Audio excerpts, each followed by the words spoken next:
नमस्कार, आप देख रहे हैं खबर उत्तर प्रदेश। मैं हूं आपके साथ तन्वी। रुक करते हैं खबरों का, लेकिन उससे पहले एक नजर डालते हैं इस वक्त की हेडलाइंस पर। सीएम योगी की अध्यक्षता में आज होगी कैबिनेट बैठक। अनुपूरक बजट समेत कई प्रस्तावों को मिल सकती है मुहर। एसआईआर में ठीक से काम नहीं करने वालों के खतरे की घंटी। सीएम योगी ने कहा 20 साल भुगतान होगा परिणाम। उत्तर प्रदेश में पंचायत चुनाव की जारी होगी कल पुनरीक्षण सूची। 30 दिसंबर तक दर्जा करा सकते हैं आपत्ति। सरकारी डॉक्टरों का मंथली रिपोर्ट कार्ड बनेगा। लापरवाही करने वाले डॉक्टरों को जारी होगी नोटिस। अपर निदेशक ने जारी किया आदेश। उत्तर प्रदेश में 44,000 करोड़ खर्च करने के बाद भी नहीं सुधरी बिजली व्यवस्था। उपभोक्ता परिषद ने कहा काउंसिल बताएगा कैसे होगा सुधार। यूपी में 26 दिसंबर तक भरे जाएंगे मदरसों के ऑनलाइन फॉर्म। 6 दिन बढ़ाया गया परीक्षा फॉर्म भरने का मौका। आप देख रहे हैं के न्यूज, खबरों का सारथी। और अब रुक करते हैं खबरों का। महाराजगंज में भारत नेपाल की अंतर्राष्ट्रीय सीमा पर स्थित इमिग्रेशन चेक पोस्ट पर तैनात अधिकारियों को एक बड़ी सफलता हाथ लगी है।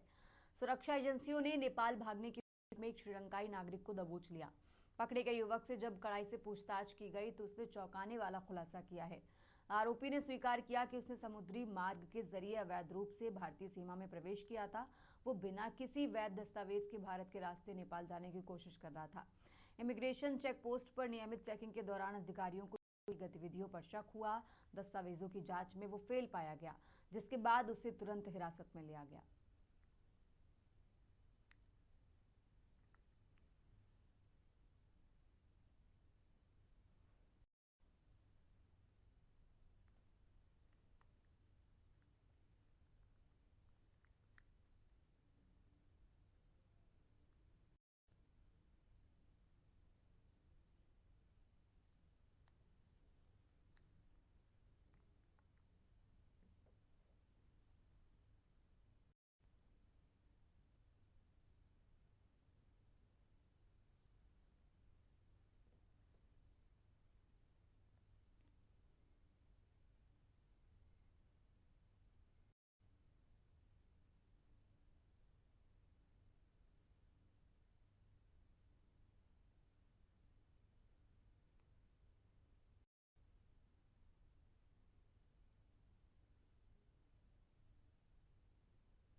और अब खबर बलिया से है, जहां उत्तर प्रदेश सरकार के राज्य मंत्री राकेश कुमार राठौर ने चर्चित कोडीन कफ सिरप मामले और विपक्ष के राजनीतिक हमलों पर तीखी प्रतिक्रिया दी है। उन्होंने साफ किया कि सरकार किसी भी दोषी को रोकने के मूड में नहीं है। साथ ही उन्होंने रेलवे किराए में बढ़ोतरी और अखिलेश यादव के पीडीए फार्मूले पर भी बेबाक राय दी। बलिया में अवैध कोडीन कफ सिरप की बरामदगी के मामले पर मंत्री ने कहा, इस विषय पर अब कुछ भी कहने को बाकी नहीं रह गया है। मामले की गहन जांच की जा रही है और जो भी इसमें संलिप्त पाया जाएगा उस पर कार्रवाई होगी।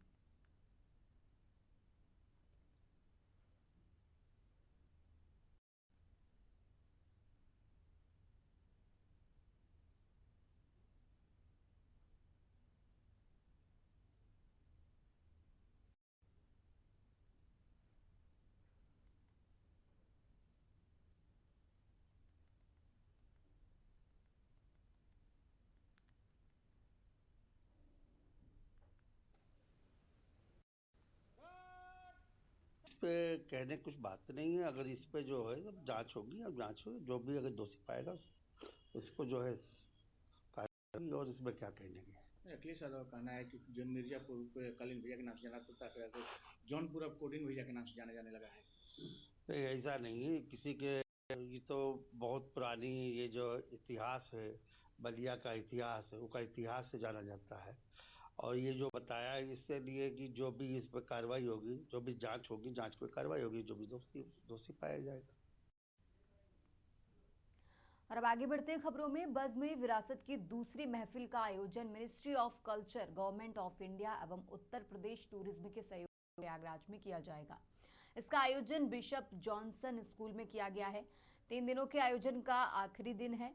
दूसरी महफिल कार्यक्रम में लिटरेचर, म्यूजिक, हिस्ट्री मेमोरीज क्षेत्र से कार्यक्रम आयोजित किए जाएंगे। इसमें हिस्ट्री, मेमोरीज, लिटरेचर और म्यूजिक क्षेत्र के उन कलाकारों ने भी हिस्सा लिया जिनकी जन्मभूमि या कर्मभूमि प्रयागराज रही है। 3 दिन के इस कार्यक्रम के आखिरी दिन समापन समारोह इसका समापन हो गया है। इस आयोजन में कार्यक्रमों के साथ साथ स्टॉल भी लगाए गए।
कल्चर के स्फीयर में जितनी भी चीज़ें आती है, इसमें हम लोग ने कुछ ऐसी चीज़ें भी रखी हैं जो एंटरटेनिंग है, जैसे डायमंड नाइट, या हम लोग ने इंडियन ओशन बैंड बुलाया, कुछ है सवाल तो मैं जवाब दे सकता हूँ फिर किसी के पास। भजन भी हो रहा है, प्रहलाद सिंह सिपानिया पद्मश्री हैं वो आ रहे हैं, जो एक बहुत ज़बरदस्त ये उर्दू वर्ड नहीं, जितने राइटर्स हुए हैं हमारे शहर के उन सबके मुझे लगता है वो वर्ल्ड की बेस्ट जो उर्दू में लिखते थे उन्होंने कहा बाकी सबके देखिए बहुत लुक शुरू से मैं जफर बख्तो में विरासत फाउंडेशन का सेक्रेटरी।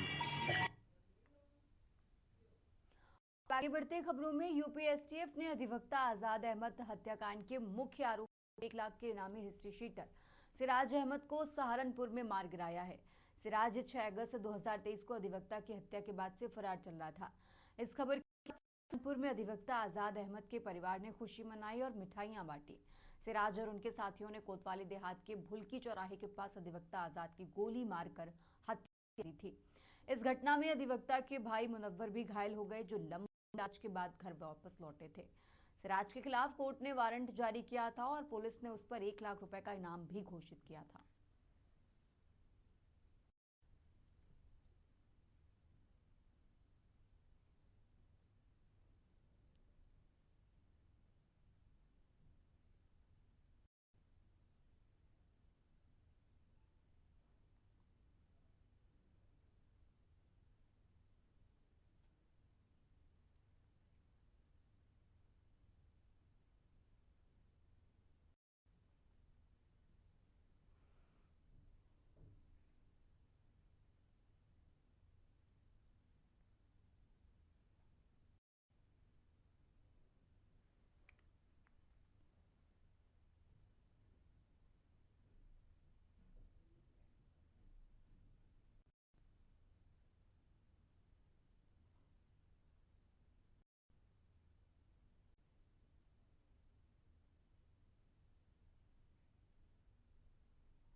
और अब आगे बढ़ते हैं खबरों में। महात्मा गांधी राष्ट्रीय ग्रामीण रोजगार गारंटी कानून मनरेगा का नाम बदलकर विकसित भारत गारंटी फॉर रोजगार एवं आजीविका मिशन ग्रामीण करने से नाराज कांग्रेस पार्टी ने चित्रकूट में केंद्र की मोदी सरकार के खिलाफ विरोध प्रदर्शन किया है।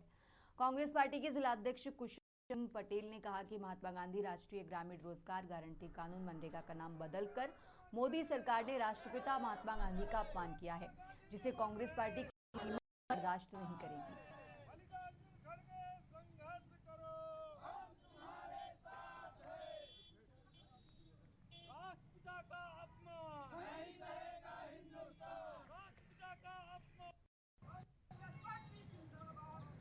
कांग्रेस पार्टी ने राष्ट्रीय रोजगार गारंटी कानून को लागू किया था। महात्मा गांधी ग्रामीण रोजगार गारंटी योजना जो 100 दिन के रोजगार की पूरी गारंटी थी, इस सरकार ने, भारतीय जनता पार्टी सरकार ने, मोदी जी ने जिस तरह से महात्मा गांधी जी का नाम हटाकर जी राम किया है, हर कांग्रेस के लोग और देश में भारी आक्रोश है। और महात्मा गांधी जी का जिस तरह से नाम हटाया गया है उस पर पूरे देश में आक्रोश है। और आज हम लोग कांग्रेस जन विरोध करते हैं और इसी उपलक्ष्य पे हम लोग आज विरोध प्रदर्शन हमारा जनपद चित्रकूट पर है। जैसा कि सबको मालूम कि ये जो बीजेपी सरकार है ये राष्ट्रपिता महात्मा गांधी जी का अपमान कर रही है। जैसे कि आप लोग देख रहे हैं ये जो मनरेगा का काम है, ये इसमें गरीब, मजदूर, वंचित, शोषित लोगों को रोजगार मिलता है। उन लोगों को बाहर नहीं जाना पड़ता था और उनको यही रोजगार करते थे, उनके बच्चे भी यही पढ़ते थे। ये तानाशाह बीजेपी सरकार इसको खत्म करना चाहती है। और जैसा कि आप लोग देख रहे हैं कि हमारे राहुल गांधी जी, सोनिया गांधी जी पुरजोर विरोध कर रहे हैं। फिलहाल यहाँ रुकते हैं एक छोटे से ब्रेक के लिए, फौरन हाजिर होते हैं।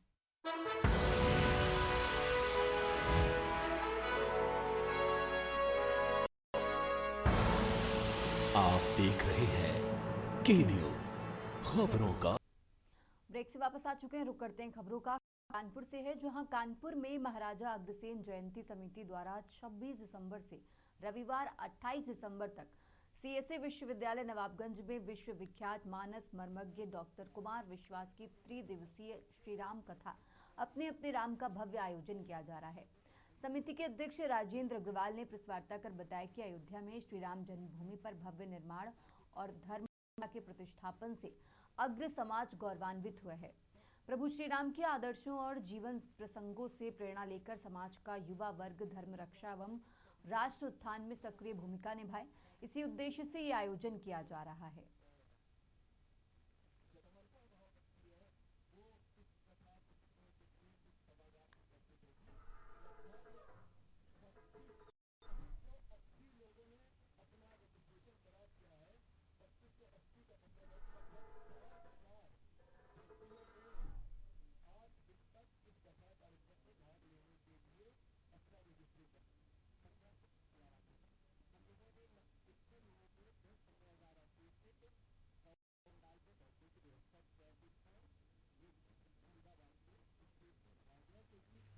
कानपुर का मौसम थोड़ा बदल रहा है, इसलिए श्री महाराजा अग्रसेन जयंती समिति के बैनर तले अपने राम मानस मर्मज्ञ डॉक्टर कुमार विश्वास जी के श्रीमुख से त्रिदिवसीय श्री राम कथा का आयोजन इस सीएसए ग्राउंड में किया जा रहा है, जिसमें लगभग 15 से 20 हजार व्यक्तियों के बैठने की व्यवस्था की गई है। आज की ये प्रेस वार्ता डॉक्टर कुमार विश्वास के द्वारा राम कथा का आयोजन कानपुर के चंद्रशेखर आज़ाद कृषि विद्यालय में आयोजित की गई है। इसमें कि आप देख रहे हैं कि 75,000 स्क्वायर फीट का ये पिलरलेस पंडाल मंगाया गया है, जो कि अहमदाबाद से आया है। कानपुर में इस साइज़ का सिंगल पिलरलेस पंडाल नहीं उपलब्ध है। इसके साथ ही लगभग 15,000 लोगों की बैठने की व्यवस्था की गई है।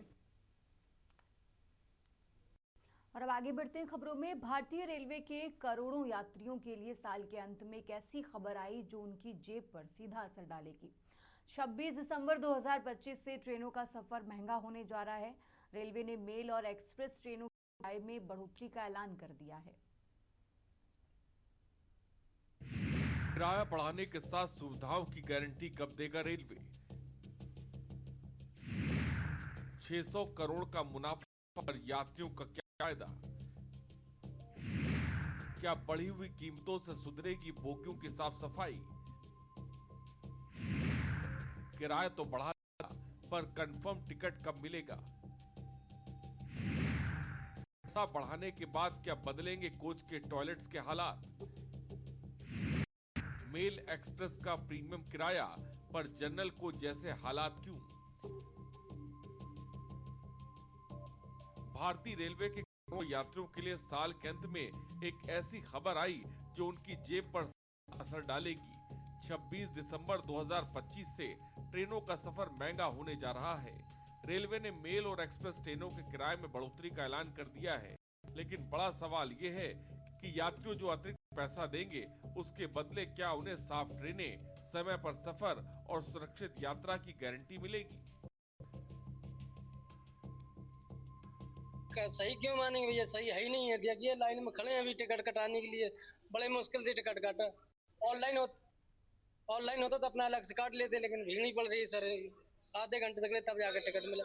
नहीं सर, कुछ नियम सही नहीं है। नए साल शुरू होते हैं रेलवे ने एक बार फिर रेल यात्रियों को एक बड़ा झटका दिया है। आपको बता दें कि 215 किलोमीटर से अगर कोई यात्री अगर सफर करता है तो 1 पैसे प्रति किलोमीटर से उसको किराया बढ़ेगा। और वहीं अगर बात करी जाए एसी ट्रेनों की, अगर 215 किलोमीटर कोई सफर करेगा तो 2 पैसे प्रति किलोमीटर का किराया बढ़ेगा। वहीं अगर बात करें तो 500 किलोमीटर से अगर यात्रा कोई सफर करता है उसमें 10 रुपए बढ़ोतरी करी गई है। इससे पहले ही इस रेल मंत्रालय ने जुलाई में यह नियम लागू किया था। वहीं जो एमएसटी जो होल्डर है, जो डेली पैसेंजर, उनमें कोई खासा असर देखने को नहीं मिलेगा। रेलवे द्वारा जारी किए गए नए स्ट्रक्चर के मुताबिक लंबी दूरी का सफर अब महंगा होगा।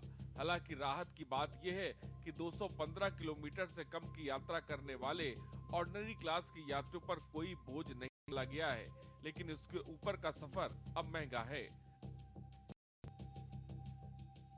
इस समय मैं मौजूद हूं गाजियाबाद के लोनी रेलवे स्टेशन पर। मेरे पीछे आप देख पाएंगे ये नौली रेलवे स्टेशन के नाम से लिखा हुआ लोनी का रेलवे स्टेशन है, जहां पर इस स्टेशन की बात करें आने वाले 26 दिसंबर से सरकार ने किराए बढ़ाने का ऐलान कर दिया है। यानी कि आने वाले 26 दिसंबर के बाद अब रेल यात्रा महंगी होने वाली है, जिसको लेकर हम आपको बता दें रेल विभाग यहाँ पर किराए में तो वृद्धि करता है, लेकिन सुविधाओं की बात करें तो सुविधाओं के नाम पर यहाँ 0 है। आपको बता दें कि रेलवे स्टेशन पर गंदगी के अंबार लगे हुए हैं, लोगों को पानी की व्यवस्था नहीं है। पीने के पानी की अगर हम बात करें, जो पीने का पानी का जो हैंडपंप लगा हुआ है उसको भी हम दिखाएंगे कि जो मोटर यहाँ पर लगी हुई है, पाएंगे इसमें पानी है, लेकिन इसके अंदर की गंदगी आप देख पाएंगे तंबाकू, यानी कि किस तरह से जो पानी के जो शुद्ध पेयजल की बात करें उसकी व्यवस्था है। वहीं बात करें तो इस स्टेशन पहुंचने के लिए भी काफ़ी जद्दोजहद करनी पड़ती है। वहीं अगर हम बात करें प्रसाधन की, जो एक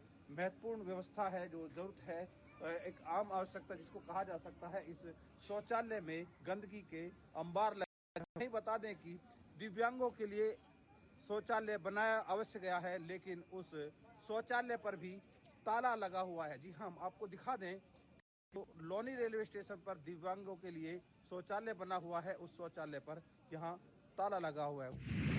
ऑर्डिनरी क्लास 215 किलोमीटर पर 1 पैसा प्रति किलोमीटर की बढ़ोतरी। मेल एक्सप्रेस नॉन एसी 2 पैसे प्रति किलोमीटर की बढ़ोतरी। एसी क्लास 2 पैसे प्रति किलोमीटर की बढ़ोतरी। रेलवे अपनी कमाई बढ़ाने के लिए किराए में इजाफा कर रहा है, वहीं दूसरी ओर आम यात्री आज भी बुनियादी समस्याओं से जूझ रहा है। कोहरे और तकनीकी कारणों से घंटों लेट चलने वाली ट्रेनें यात्रियों की कीमती समय बर्बाद कर रही हैं।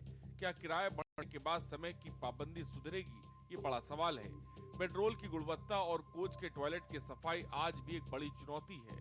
बढ़ते किरायों के बावजूद टिकट मिलना आज भी एक सपने जैसा है।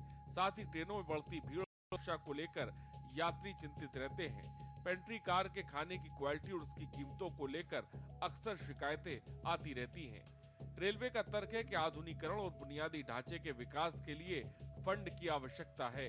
600 करोड़ की यात्री भलाई रेलवे के खाते में तो जाएगी, लेकिन क्या ये पैसा जमीनी स्तर पर यात्री सुविधाओं में बदल पाएगा, या फिर यात्री सिर्फ मजबूरी का सफर महंगे दामों पर करने को मजबूर रहेंगे।